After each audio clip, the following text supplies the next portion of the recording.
Okay, you've been asking me what it looks like when I plot. So this is what my plotting looks like. So it's a cardboard and it's 2 chapters, and I average 3 scenes per chapter.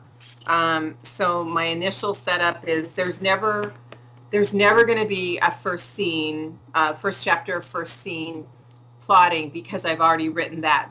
This scene is where I get to know the character, and then this is sort of what's going to happen. So in a perfect world, I average 3 scenes a chapter. It's always different, but this is how I plot. So, and then this is how a good one is supposed to look. So you can see it's filled in the way it's supposed to be filled in. This is what it looks like when there's a hole. It's like, I don't have the second scene of chapter 3 for this character. And then on this side, you can see it just says a page number. That's referring back to the synopsis. So on the synopsis, it'll say 4A next to what I want this to be. So when I plot. And then when I actually plot, this is sort of what I end up with. This is one entire scene. And the 2, you can see, it's the second scene, and this is going to be next year's book, currently titled The Secrets of the Tulip Sisters. So this is Kelly, and she's going to be our main focus.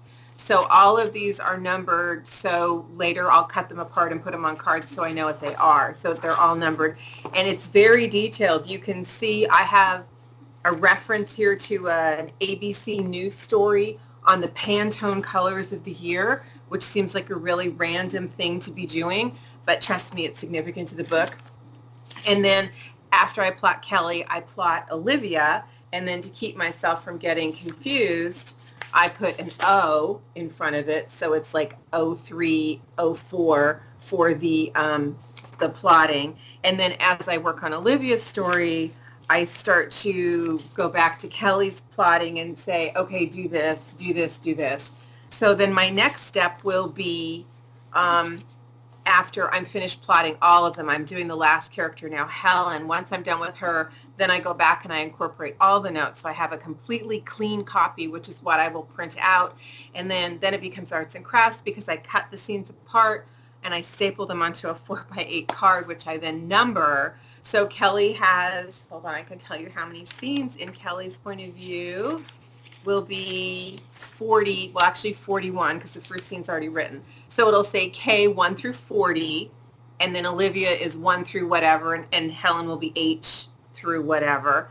And then I start weaving them together, so I end up with the story. And the reason they're numbered is because, for example, it's very helpful if they have sex before they get pregnant. So I want to make sure, because I'm going to shuffle and shuffle and shuffle, because this takes me like 2 days to get the scenes in the correct order for all 3 characters.